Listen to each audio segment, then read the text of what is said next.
start the third chapter of 10th class NPSC and the chapter name is money and credit। तो इस chapter को समझने से पहले मुझे कुछ चीजों को क्लियर करना होगा कि बेसिकली मनी का मतलब क्या है। As you all know that money is a very vital fact of our life. जब हम कंसीडर करते हैं किसी भी चीज को या मॉडर्न सिनेरियो में जो भी ट्रांजेक्शन हम करते हैं, चाहे वो नेशनल लेवल पे हो या इंटरनेशनल लेवल पे, we need money to complete every transaction. तो सबसे पहले कुछ बेसिक क्वेश्चन है जिनको मुझे आंसर करना होगा, तब जाकर मुझे समझ में आएगा कि मनी का मतलब है। सबसे पहले बात करते हैं मनी, ठीक है। अब इसके लिए मेरे पास दो क्वेश्चन निकल के आते हैं। सबसे पहले तो मनी है क्या, और दूसरा क्वेश्चन है why we need money. That means first of all I need to understand what is the definition of money and the second one the most important question why we need money. क्या जब पैसा नहीं था, ऐसा तो है नहीं कि पैसा पहले होता था, पहले पैसा नहीं था तब भी तो काम चलता था। यानी लोगों के जो ट्रांजेक्शन है, डेली रूटीन की जो एक्टिविटी थी, वो विदाउट मनी भी कंप्लीट होती थी। एक टाइम ऐसा भी था जहां पे मनी नहीं था, उस समय भी लोग अपनी नीड्स को क्या करते थे, कंप्लीट करते थे, ठीक है। तो फिर क्या ऐसा हुआ कि हम मनी की तरफ आए, या फिर मुझे समझना होगा मनी एक्चुअल में है क्या, क्यों मैं इसको लेके आया, क्यों इसके एग्जिस्टेंस की आवश्यकता पड़ी। तो पहला जो क्वेश्चन है वो है व्हाट इज द मनी। अब मनी का मतलब क्या है, सिंपल टर्म्स में अगर समझने की कोशिश करूं तो normally there are so many books who define that money is a medium of exchange. Obviously बिल्कुल करेक्ट है, money is a medium of exchange. But before moving on this topic, making further discussion about this topic, why it is considered as a medium of exchange, I need to understand what is the basic aspect of money. Is it fair to understand money in any terms, any part, any medium of exchange considered as a money? तो ये चीजें मुझे समझनी होगी। Actually, I need to answer all those questions which is related to the money. Now, what is money? Money का मतलब है क्या? तो इसमें मुझे सिर्फ एक चीज ध्यान रखनी है कि money is anything which is accepted as a medium of exchange। और मुझे सिर्फ इतना ध्यान रखना है कि anything which is accepted as a medium of exchange known as money। यानी सिंपल सी चीज अगर समझने की कोशिश करूंगी, जो कुछ भी है या कोई भी ऐसी चीज जिसको एक मतलब विनिमय के माध्यम के तौर पे स्वीकार किया गया है, जनरली उसको एक्सेप्टेंस दी गई है as a medium of exchange known as money. Clear है चीज। अब यहाँ एक एग्जांपल समझ लेता हूँ कि मान लो मेरे पास एक 100 रुपीज का नोट है जो पेपर करेंसी है, उसकी मैं बात कर रहा हूँ, ठीक है। अब ये 100 रुपीज का नोट है, अगर मैं किसी शॉपकीपर को देने जाऊंगा तो क्या उसको लेने से मना कर देगा? अगर वो लेने से मना कर देता तो क्या मेरे पास इतना राइट है कि मैं उसको इस पर्टिकुलर 100 रुपए की currency which is authorised by the RBI, उसको लेने से उसने मना कर दिया, उसके ऊपर कोर्ट में केस किया जा सकता है। बिल्कुल, अगर वो 100 रुपीज के नोट को लेने से मना करता है तो उसके ऊपर कोर्ट में केस किया जा सकता है, because it is a form of currency which is authorised by the RBI, ठीक है। यानी इसको एक लीगल टेंडर के तौर पे स्वीकार या एक्सेप्टेंस देने का काम कौन करता है? आरबीआई, ठीक है। अब बात करते हैं आरबीआई के रिगार्डिंग, ठीक है, उसको हम बाद में डिस्कस करेंगे। तो जो क्वेश्चन उठता है कि इस 100 रुपीज का नोट ये लीगल टेंडर हो गया, जिसको ऑथराइज किसने कर दिया? आरबीआई। अब बात करते हैं दूसरा एक मोड ऑफ करेंसी और होता है कि मान लो मैं ट्रांजेक्शन करता हूं, मैं पेमेंट करता हूं किससे? चेक से। अब वो पर्टिकुलर शॉपकीपर क्या करता है? उस चेक को भी लेने से मना कर देता है। अब कोई व्यक्ति अगर चेक को लेने से मना करता है तो क्या उसके ऊपर कोर्ट में केस किया जा सकता है? यहां ऐसा नहीं होगा। वो चेक को लेने से मना कर सकता है, वो डिनाई कर सकता है, क्योंकि चेक को लेना और नहीं लेना या चेक को एज ए करेंसी कंसीडर करना depending upon the acceptance of both the parties, जो पेयर है वो और जो एक्सेप्टर है वो। यानी दोनों पार्टी अगर एग्री है तो चेक को as a mode of currency हम कंसीडर कर सकते हैं। अगर उनमें से एक भी पार्टी एग्री नहीं है या जो एक्सेप्टर है वो रेडी नहीं है चेक को एक्सेप्ट करने के लिए, तो उसको हम मनी के तौर पे कंसीडर नहीं करेंगे। क्लियर है चीज। तो anything which is accepted in medium of exchange known as money. Now talking about why we need money. अब मनी की रिक्वायरमेंट क्यों थी? क्या होता था जब मनी नहीं था, या कैसे हमारा काम चलता था जब मनी हमारे साथ पास नहीं होता था? तो यहां मुझे ध्यान रखना है कि जो एग्जिस्टिंग टाइम मेरे पास था उसमें एक सिस्टम हम फॉलो करते थे जिसको हम नाम देते थे बार्टर सिस्टम का। अब बार्टर सिस्टम है क्या? बार्टर सिस्टम का मतलब क्या था? सी टू सी, जिसको मैं कहता हूं कमोडिटी टू कमोडिटी, यानी वस्तु के बदले जब वस्तु को लिया जाता था या जो भी ट्रांजेक्शन हम कंप्लीट करते थे उनमें केवल गुड्स को हम कंसीडर करते थे, मनी का कोई भी एग्जिस्टेंस वहां पे नहीं होता था। ठीक है, तो यानी मुझे किसी भी चीज की रिक्वायरमेंट है तो मैं किस में जाऊंगा, मुझे उसके बदले में किसी को दूसरी वस्तु देनी पड़ेगी। जैसे मुझे वीट की रिक्वायरमेंट है तो मैं किसी को राइस दे दूंगा, राइस की रिक्वायरमेंट है किसी को वीट देके राइस दे दूंगा। तो ये एक मॉडर्न मतलब ट्रेडिशनल थ्योरी ऑफ एक्सचेंज हम फॉलो करते थे बार्टर सिस्टम में। ठीक है, अब इस बार्टर सिस्टम के कुछ डीमेरिट्स है। सबसे पहला जो डीमेरिट्स है जिसको हम नॉर्मली कंसीडर करते हैं that is double coincident of bonds. Double coincident of bonds का मतलब क्या है, आवश्यकताओं का दोहरा सहयोग। अब आवश्यकताओं का दोहरा सहयोग का मतलब क्या हुआ यहाँ पे कि सबसे पहले एग्जांपल के तौर पर अगर मैं कंसीडर करूं कि मान लो मेरे पास क्या है, वीट सरप्लस है और मुझे नीड है किसकी, राइस की। मैं बात कर रहा हूं बार्टर सिस्टम की। मेरे पास क्या है, वीट सरप्लस और मुझे नीड किसकी है, राइस की। तो यानी अब वीट यहां से इधर और राइस यहां से इधर। ठीक है, ये ट्रांजेक्शन होना है।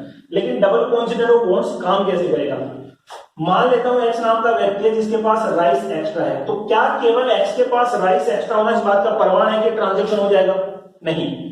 एक्स के पास राइस एक्स्ट्रा है, ठीक है, वो राइस मुझे दे देगा, लेकिन मुझे ये भी देखना पड़ेगा क्या उसको वीट की नीड है, क्योंकि मैं अपनी तरफ से क्या दूंगा उसको, वीट। मेरे पास तो क्या है, वीट ही एक्स्ट्रा है। तो डबल कोइंसिडेंट ऑफ बॉन्ड्स का मतलब क्या, पहली चीज जो है कि जिस चीज की आपको रिक्वायरमेंट है वो नेक्स्ट जो अगली पार्टी है उसके पास होना चाहिए, और दूसरा जो आपके पास सरप्लस है उसकी उस अगली पार्टी को नीड होनी चाहिए, तभी आपका ट्रांजेक्शन क्या होगा, कंप्लीट होगा। क्लियर है? डबल कोइंसिडेंट ऑफ बॉन्ड्स का मतलब ये डीमेरिट था किसका, बार्टर सिस्टम का। दूसरे नंबर पे अगर मैं बात करूं तो यहां पर मैं समझता हूं एक स्टोरेज वैल्यू की हम बार बार बात करते हैं। अब स्टोरेज वैल्यू का मतलब क्या हुआ, अब देखो सिंपल सी बात है, आजकल का जो टाइम है वहां पे आपके पास एटीएम भी होता है, आपके पास चेकबुक भी होती है, आपके पास अकाउंट में पैसा है, उस चेकबुक एटीएम को लेकर आप कहीं भी मनी को कैरी कर सकते हो। देयर इज नो इशू, ना ही तो सिक्योरिटी के रिगार्डिंग और ना ही जो अदर एस्पेक्ट है उनके regarding. Modern scenario of money में हम कंसीडर कर सकते हैं कि स्टोरेज वैल्यू बहुत पॉसिबल है। ठीक है, ट्रांसफर वैल्यू बहुत आसानी से आप कर सकते हो। लेकिन अगर मैं बात करूं बार्टर सिस्टम में, तो बार्टर सिस्टम में क्या होता था, कॉमोडिटी होती थी। क्लियर है चीज? अब कॉमोडिटी होती थी, उनका स्टोरेज वैल्यू बहुत ज्यादा डिफिकल्ट होता था, बहुत ज्यादा मुश्किल सामना मुझे करना पड़ता था, मुश्किलों का सामना मुझे करना पड़ता था अगर मुझे स्टोरेज वैल्यू करना है किसका, बार्टर सिस्टम का, या बार्टर सिस्टम में मुझे स्टोरेज वैल्यू करना है। अब पैसा क्या है, मनी अगर है तो उसको आप बैंक में जमा करा दो, कोई दिक्कत नहीं। आप पेपर करेंसी ले लो, चेक बुक ले लो, उसके बाद एटीएम ले लो, कैरी कर सकते हो, कोई दिक्कत नहीं। तो दूसरा डिमेरिट क्या था बार्टर सिस्टम का, कि कॉमोडिटी के केस में बार्टर सिस्टम में स्टोरेज वैल्यू पॉसिबल नहीं था। और तीसरी अगर मैं बात करूं तो जो डेफर्ड पेमेंट है,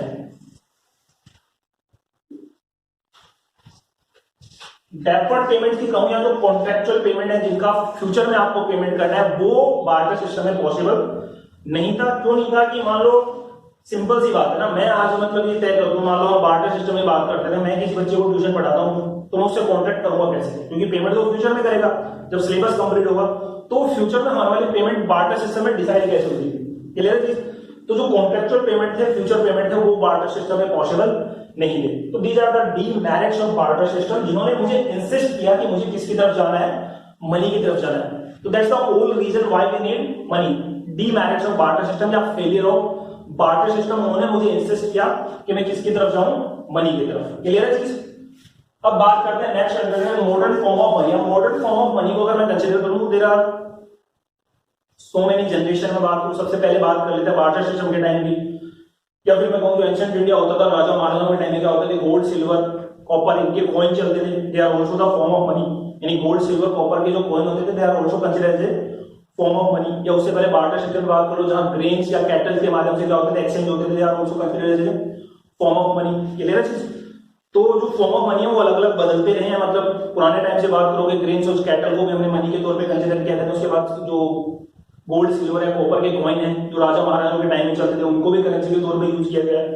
या जो मॉडर्न सिनेरियो ऑफ करेंसी है उसमें हम बात करते हैं, हमारे पास मेनली होता है, सबसे पहले हम पेपर करेंसी की बात करें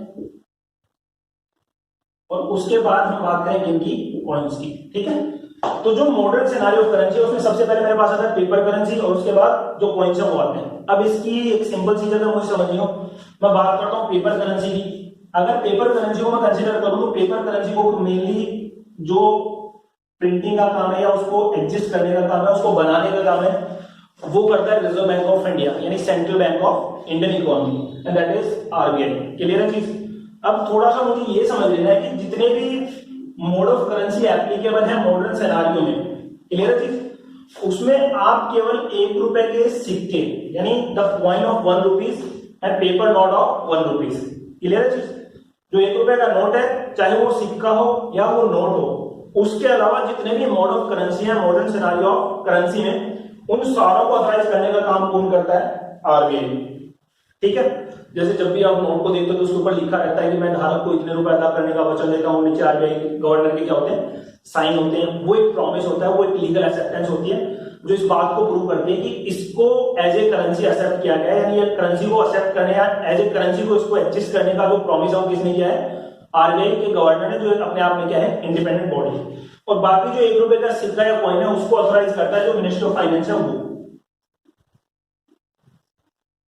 मिनिस्ट्री ऑफ फाइनेंस। फाइनेंस मतलब वित्त मंत्रालय हमारा होता है। वित्त मंत्रालय में बात करेंगे तो जो चीफ फाइनेंशियल सेक्रेटरी होता है वो क्या करता है? इस 1 रुपए के नोट या सिक्के को ऑथराइज करता है, क्योंकि इनके ऊपर प्रॉमिस नहीं रहता कभी, ठीक है। अच्छा, एक चीज और मुझे यहाँ पे समझ में नहीं है कि जैसे अगर मैं बात करूं नेक्स्ट चीज की, जो मोड ऑफ करेंसी है वो तो मैंने समझ लिया, ठीक है। अब जो मॉडर्न फॉर्म ऑफ मनी है उसमें हमने बात की, जो पेपर नोट है या करेंसी है उनको कंसिडर करते हैं, कहीं एटीएम कार्ड भी होते हैं, कहीं जो चेक बुक होते हैं, उनको हम नेक्स्ट वीडियो में कंसिडर करेंगे।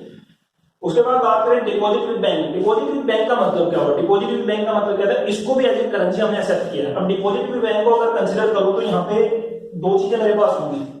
अब बात करते हैं deposit with bank. Deposit bank को अगर कंसिडर करूं तो यहाँ पे मेरे पास 2 डिपॉजिट होते हैं। सबसे पहले बात करेंगे किसकी? प्राइमरी डिपॉजिट की। और दूसरे नंबर पर बात करेंगे किसकी? सेकेंडरी डिपॉजिट की। अब प्राइमरी डिपॉजिट और सेकेंडरी डिपॉजिट, प्राइमरी डिपॉजिट वो होते हैं जिनको एक कस्टमर के तौर पे आप क्या करते हो? बैंक में डिपॉजिट कराते हो। दैट मींस आपके पास जो सेविंग्स है, जो पैसा आपके पास सरप्लस है जिसको आपने कंज्यूम नहीं किया, उनको आप क्या करते हो? बैंक में जमा करते हो। जैसे सिंपल सी बात है, एक्स नाम का एक व्यक्ति है, उसने बैंक में अपना अकाउंट खुलवाया और उसमें ₹10,000 क्या कर दिए? जमा करा दिए, ठीक है। तो ये जो है कस्टमर आपने जमा कराया बैंक में, वो क्या है? प्राइमरी डिपॉजिट, क्लियर है चीज। उसके बाद आते हैं किसके ऊपर? सेकेंडरी डिपॉजिट के ऊपर। अब सेकेंडरी डिपॉजिट को समझने से पहले मुझे एक प्रोसेस समझना होगा। जैसे ये जो 10,000 कस्टमर ने जमा कराए थे, इनको बैंक यूटिलाइज कैसे करता है, इनको बैंक कैसे इस्तेमाल करता है? तो कुछ मेरे पास एक लीगल रिजर्व रेशियो होते हैं। लीगल रिजर्व रेशियो क्या होता है, इनको नेक्स्ट वीडियो में कंसिडर करेंगे। इसको 2 पार्ट्स में डिवाइड किया जाता है, कैश रिजर्व रेशियो और स्टेटरी लिक्विडिटी रेशियो, ठीक है। अब सीआरआर क्या होता है, यहां पे एक बात ध्यान रखनी है। जैसे आरबीआई हमारे पास है, ठीक है, और नीचे क्या है, मान लो एग्जांपल के तौर पर कंसीडर कर लेता हूं पंजाब नेशनल बैंक है। अब ये जो कस्टमर था इसने क्या किया? पंजाब नेशनल बैंक में क्या कर दिया? 10,000 रुपीज जमा कर दिया, ठीक है। अब पीएनबी क्या करेगा? सबसे पहले जो लीगल रिक्वायरमेंट है लीगल रिजर्व रेशियो की, वो रिक्वायरमेंट कंप्लीट करेगा। अब इस लीगल रिजर्व रेशियो में सबसे पहले हम बात करेंगे किसकी? कैश रिजर्व रेशियो की, यानी सीआरआर। यानी जो डिपॉजिट है किसके पास? पंजाब नेशनल बैंक के पास एज ए कॉमर्शियल बैंक, उन डिपॉजिट का कुछ परसेंट किसको? पंजाब नेशनल बैंक को आरबीआई के पास रिजर्व रखना पड़ता है। दैट मींस अपने डिपॉजिट्स का कौन? कॉमर्शियल बैंक कुछ परसेंट किसके पास रखेगा? आरबीआई के पास। और जो पैसा आरबीआई के पास जमा कराते हैं कॉमर्शियल बैंक अपने डिपॉजिट में से, वो कहलाता है कैश रिजर्व रेशियो, क्लियर है चीज। दूसरा जो पार्ट है वो क्या है? एसएलआर। इन्हीं डिपॉजिट का कुछ परसेंट बैंक को अपने पास भी रखना पड़ता है। क्यों रखते हैं? क्यों? सिंपल सी बात है ना, जिस व्यक्ति ने जमा कराया वो विड्रॉ करने भी तो आ सकता है। तो उन्हीं डिपॉजिट का कुछ परसेंट बैंक क्या करेंगे? अपने पास भी रखेंगे। उसको हम क्या कहेंगे? एसएलआर या स्टेटरी लिक्विडिटी रेशियो, ठीक है। अब मान लेता हूं 10,000 मैंने से 2,000 रुपए मैंने यहां जमा करा दिए और 2,000 मैंने यहां पे रख लिए, ठीक है। यानी 2,000 किसके पास चले गए? आरबीआई के पास, और 2,000 किसके पास है? मेरे पास है। अब टोटल 10,000 में से बचा कितना? 6,000। अब ये 6,000 क्या करूंगा? मैं इसको यूटिलाइज करूंगा किसके तौर पे? क्रेडिट क्रिएशन के तौर पे। यानी ये जो उधार देने का काम बैंक करते हैं, कॉमर्शियल बैंक की बात करें, दो ही तो काम करते हैं कि डिपॉजिट को क्या करते हैं? एक्सेप्ट कर ले, और दूसरा क्या करते हैं? जिनको नीड होती है, those people who required money, उनको क्या करते हैं? वो लोन प्रोवाइड करते हैं। लोन प्रोवाइड करते हैं, दैट मींस हम कह सकते हैं यहाँ पे क्रेडिट प्रोवाइड करते हैं, ठीक है। तो after the completion of legal reserve ratio, जो भी सरप्लस बचता है किसके पास? कॉमर्शियल बैंक के पास, वो उनको क्या करते हैं? लोन देते हैं। उस पैसे को लोन देने के लिए क्या करते हैं? यूटिलाइज करते हैं क्रेडिट क्रिएशन का काम कर रहे हैं। अब सिंपल सी बात है, ये 6,000 लोन तो मैं दूंगा एक कॉमर्शियल बैंक होने के नाते, लेकिन क्या ये मैं कैश में दूंगा? मैं कैश में नहीं दूंगा। मान लेता हूं ये लोन मैंने किसको दिया है? वाई को, ठीक है। तो वाई को क्या कहूंगा कि वाई आके क्या करेगा, मेरे बैंक में क्या करेगा, अकाउंट ओपन करवाएगा, ठीक है। वाई का अकाउंट मेरे बैंक में खुलेगा और ये 6,000 क्या करूंगा मैं बैंक में, वाई के बैंक अकाउंट में डाल दूंगा। दैट मीन उसको क्रेडिट तो दूंगा, लोन तो दूंगा, लेकिन लोन उसको कैश में ना देके सीधे कहां दूंगा, उसके बैंक अकाउंट में, जो किसके पास होगा, उस कॉमर्शियल बैंक के पास होगा जो उसको लोन प्रोवाइड करा रहा है। क्लियर है चीज? यानी अब अगर मैं कंसीडर करूं तो जो पैसा वाई को कॉमर्शियल बैंक के लोन के एवज में दिया है, जो क्रेडिट के एवज में दिया है, लोन के एवज में दिया है, उसको मैं कंसीडर करता हूं किसके तौर पे? सेकेंडरी डिपॉजिट के तौर पे, ठीक है। अब प्राइमरी प्लस सेकेंडरी डिपॉजिट, इन दोनों का जो टेक्निकल नाम है वो है डिमांड डिपॉजिट।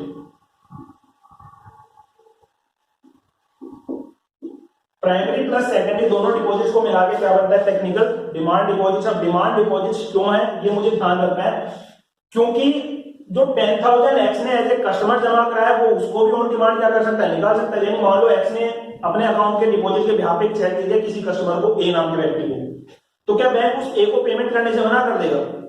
यानी whenever x demanded money, bank को पे करना पड़ेगा। दूसरा अगर बात करूं वाई, तो वाई को भी लोन दिया है तो वाई को भी जब रिक्वायरमेंट होगी, वाई भी जब डिमांड करेगा तो भी बैंक को पेमेंट करना पड़ेगा।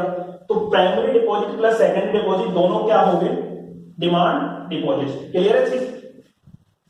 बात करते हैं लोन एक्टिविटी ऑफ बैंक्स। अब लोन एक्टिविटी ऑफ बैंक्स को अगर मैं थोड़ा सा कंसीडर करूं तो मुझे एक बेसिक चीज जो समझ लेनी है, इसको डिटेल में डिस्कस करेंगे नेक्स्ट वीडियो में, लेकिन इसका थोड़ा सा ओवरव्यू में दे देता हूं। अभी मैंने समझा कि क्रेडिट क्रिएशन या लोन प्रोवाइड करने का जो प्रोसेस ऑफ बैंक कैसे करते हैं, तो इसमें हमने प्राइमरी या सेकेंडरी डिपॉजिट के साथ हमने समझा है कि लीगल रिजर्व रेशियो की रिक्वायरमेंट पूरी करने के बाद कॉमर्शियल बैंक के पास जो भी सरप्लस अमाउंट बचता है, ठीक है, उस सरप्लस अमाउंट को क्रेडिट क्रिएशन के पर्पज से यूज कर सकते हैं, लोन डिस्ट्रीब्यूशन के पर्पज से यूज कर सकते हैं। कौन? Commercial bank. इसको जो लीगल रिजर्व रेशियो की रिक्वायरमेंट पूरी करने के बाद प्राइमरी डिपॉजिट का सरप्लस है, उस सरप्लस को सेकेंडरी डिपॉजिट के तौर पे कंसीडर कर सकते हैं, या उससे सेकेंडरी डिपॉजिट को क्या कर सकते हैं? जनरेट कर सकते हैं, क्रेडिट क्रिएशन कर सकते हैं, लोन देने का काम कर सकते हैं। ठीक है, इसका डिटेल प्रोसेस हम समझेंगे नेक्स्ट वीडियो में। Till then thank you so much.